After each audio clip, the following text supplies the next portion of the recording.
Je pense que l'Afrique peut également apporter sa contribution en matière de KPI. Euh, je pense que nos relations, c'est-à-dire que sur le plan culturel, nous avons des spécificités. Je pense que c'est aussi ce qui nous différencie des autres, c'est-à-dire que nous avons notre culture et nos relations familiales et nos relations interpersonnelles ne sont pas exactement les mêmes qu'en Occident, par exemple. Et faut savoir que des choses comme les tontines, ce sont des choses qui viennent de chez nous. Je pense qu'il faudrait que sur le plan des relations communautaires, sur le plan des relations familiales, ce soit encore plus normé, c'est-à-dire qu'on puisse associer justement le management, le développement du business et les relations sociales et intercommunautaires pour pouvoir améliorer sa façon de faire les affaires. Certains entrepreneurs se cassent la gueule aussi à cause des mauvaises relations familiales, ou bien de ce sentiment de se dire ok, je lance mon affaire, mais à tout moment il y a un oncle, il y a un cousin, il y a une sœur, qui va toujours vouloir me solliciter. Et avec la structure de nos relations sociales, avec l'importance des deuils, avec l'importance des mariages, avec toutes ces choses, je pense que il y a une réflexion qui peut être faite justement dans le fait de pouvoir normer un peu ce type de rapport de telle manière à ce que à la fois l'entrepreneur et l'entreprise puissent survivre et se développer, mais à la fois mais de manière cohérente par rapport aux relations sociales avec sa famille. Et je pense il peut y avoir des conseils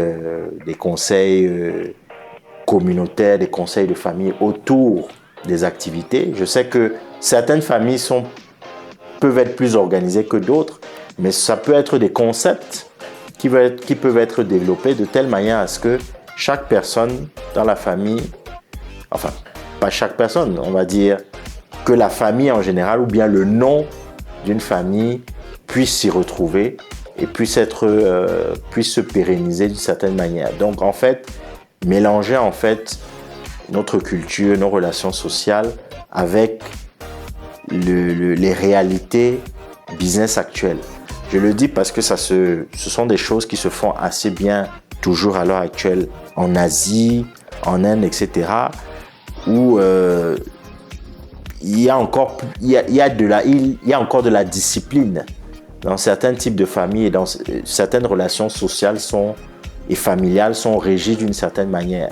Et on voit tous les succès qu'il y a eu en Asie du Sud-Est, en Chine, en Inde. C'est aussi parce que les familles sont organisées d'une certaine manière. Maintenant, si on vient encore plus près, il faut regarder comment ça se passe dans la communauté libanaise, par exemple. Faut observer tout ça, faut prendre le meilleur et voir dans quelle mesure on pourrait apprendre progressivement à laisser ces comportements qui deviennent de plus en plus individualistes parce que ces comportements nous desservent tous. C'est-à-dire qu'on peut faire du business, également avec sa famille, avec sa communauté, mais on a l'impression que dans nos communautés, c'est beaucoup plus difficile. Dans nos communautés de pays en développement, c'est beaucoup plus difficile. De manière concrète, payez vos impôts tous les mois déjà. Ne loupez pas les échéances. C'est-à-dire que vos obligations fiscales sont très importantes. Le système est déclaratif. Soyez en odeur de sainteté avec les autorités fiscales. N'essayez pas de jongler parce que le retour de bâton peut souvent faire mal, certains. Donc, soyez à jour sur ça. Soyez à jour sur, comme je l'ai dit, le suivi de votre activité, c'est-à-dire comment votre chiffre d'affaires évolue, comment votre bénéfice net évolue. vous pouvez faire des courbes et vous allez voir comment ça évolue. Et c'est en fonction de ça que vous verrez est-ce que vous êtes sur la bonne voie, est-ce que vous avancez ou non. Bon, maintenant, faites attention à l'image de votre entreprise. C'est-à-dire, préservez vraiment l'image de votre entreprise. C'est-à-dire, vous devez continuer à incarner les valeurs de votre entreprise. Et en incarner ces valeurs, c'est aussi voir quelle est...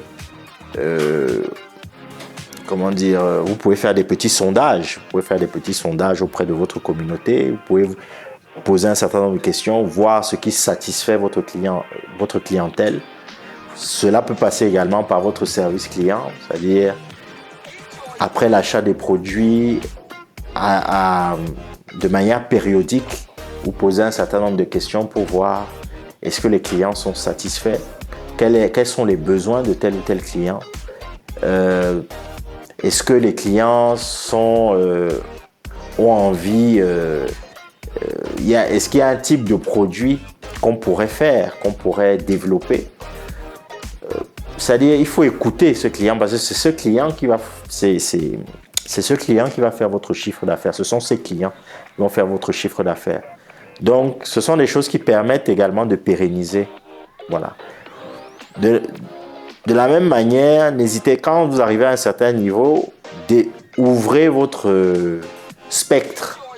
C'est-à-dire, si vous faites par exemple, vous êtes par exemple dans le transport, si vous faisiez le transport de personnes, vous commencez à passer au transport de marchandises par exemple. C'est-à-dire, pour pouvoir diversifier un peu votre offre afin de pouvoir contrer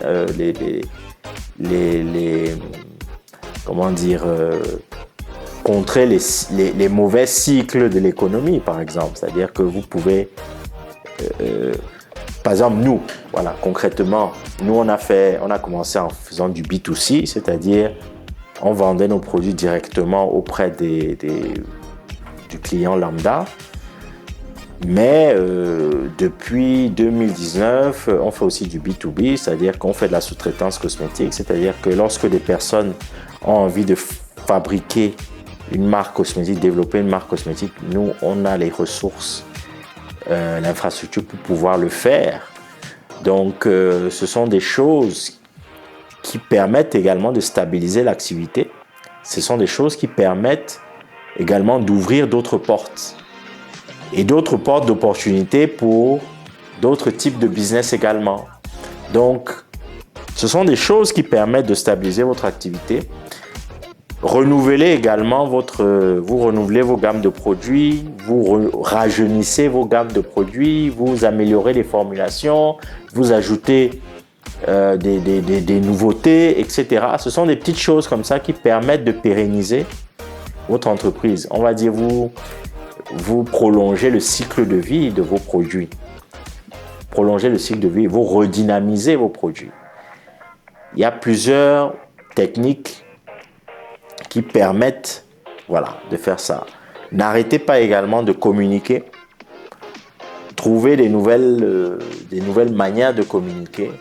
Trouvez des nouvelles choses, des choses surprenantes que vos clients pourraient découvrir et qui permettra toujours à vos clients de ne pas vous rendre, on va dire, de vous rendre has-been. Il y a des marques qui se sont déjà développées et qui, à un moment donné, on le voit beaucoup par exemple dans le textile, qui à un moment donné sont devenus has-been parce que peut-être trop portés ou bien parce que à un moment, les clients se sont dit « Ah, c'est la même chose, ah, c'est pour tel type de public. » Nous, on n'a plus envie de consommer ça. Nous, on veut, voilà. La mode, c'est aussi